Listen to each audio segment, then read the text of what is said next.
Kaugnay pa rin ng epekto ng bagyo at habagat, kumusta naman natin ang Maynila? Makakausap natin si Vice Mayor Chi Atienza. Isang maulang umaga, Vice Mayor Chi. Si Greg po ito. Hi, magandang umaga. Yes, Vice Mayor, nagdeklara na ng state of calamity ang lungsod kahapon. Ano-ano nang po ba ang mga hakbang na ginagawa ng Maynila o ng inyong pamunuan sa mga oras na ito? Actually, tama ka. Kahapon, na-aprobahan na together with the City Council to declare Manila under state of calamity.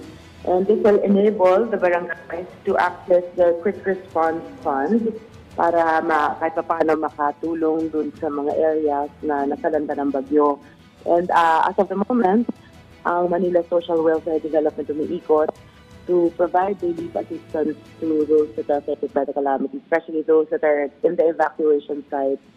Currently, we have a few evacuation sites that are catering to mga bakwit dahil na maraming mga nawalan ng bahay dahil sa typhoon na ito. Isunod na Telpan, and at the same time, ang Basta Coach. Nandun ako personally kagabi to oversee. Yes, Vice Mayor, you've mentioned yung kalagayan ng mga bakwit. Do we have a rough estimate of how many individuals have been affected in itong masamang panahon lately? And also, are we prepared to cater possibly more evacuees considering na itong papalapit na bagyong Emong, sabi ng Pag-asa ay posibleng mas lumakas pa sa mga susunod na oras o araw? Vice Mayor?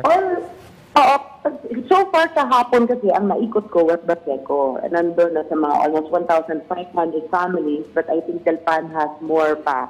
We have a few evacuation sites already operating, pero we have not accessed yet other evacuation centers such as mga ibang schools, ibang churches. Marami pa namang hindi pa na-access. But hopefully hindi na kailangan ma-access ito.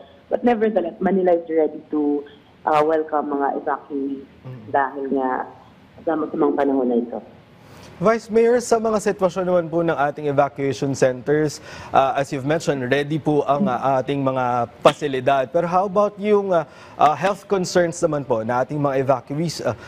Kadalasan sa mga evacuation areas, nandyan yung posibilidad ng pagkalat ng mga common na mga sakit, lalo na tuwing panahon ng tag-ulan.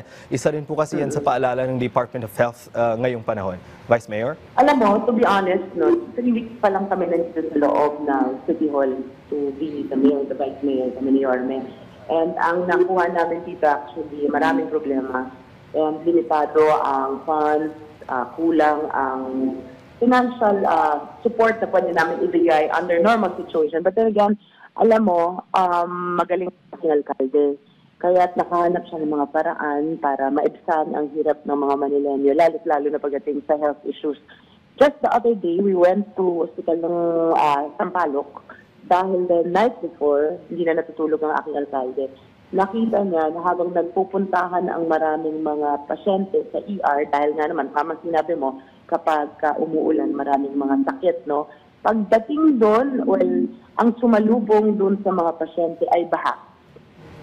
And kulangan nga ng mga gamot at vitamina, which cannot be it cannot be pinned on us because kakapasok lang po namin. But ang ginawa po namin kahapon with an order from the executive is to approve 750 million pesos para ma-allocate sa health board and additional 5 million pesos that will be from PAGCOR again para magkaroon ng pondo ang City of Manila sa mga gamot at vitamina.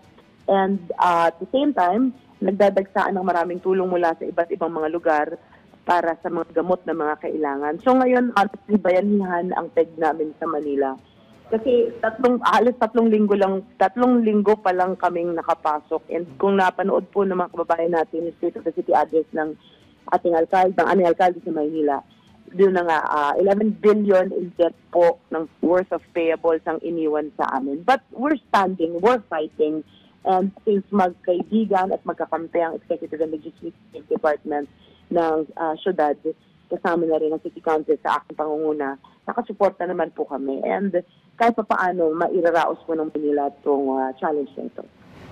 Vice Mayor, aside from utilizing yung fund provided by the Declaration of State of Calamity, are we also open to private sectors, for example, mga pharmaceutical companies, if needed be, na makatanggap kayo ng tulong para dun sa pamamahagi ng mga gamot na kinakailangan? Because as far as I remember, parang ganito din yung naging mga pagkilos ni Yorme Isko during the time of the pandemic, particular dyan sa lungsod ng Maynila.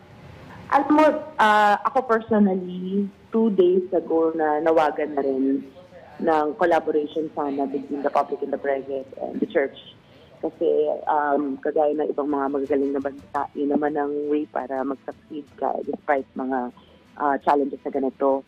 So yes, we do. We hope the private sector companies, pharmaceutical companies could donate. Because alam naman natin na ang mga pangangailangan ngayon, ito usually mga salagnat, leptospirosis, ubo, sipon. Pero, so kung may gustong tumulong, Manila will be super happy and we will appreciate the help. But as of yesterday, may mga ibang mga companies na nagpadala ng tulong. But of course, any help at this point would be beneficial to the Manileños that are affected now by this typhoon. And, also, if I can just add lang, a week ago, nag-request rin si Yorme ng mag-release ang PAGCOR ng funds para sa mga gamot at vitamina. So kahit pa paano, hindi naman kami zero, pero syempre, sa daming may sakit ngayon, we are really hoping na may mga tumulong pa sa amin ng mga kumpanya. Vice Mayor, panghuling tanong na lamang po, may panawagan po ba kayo paalala sa inyong mga residente lalo na posibleng magpatuloy yung masamang panahon hanggang weekend at yung posibilidad ng pagtaas pa rin ng tubig baha sa iba't ibang bahagi ng Maynila?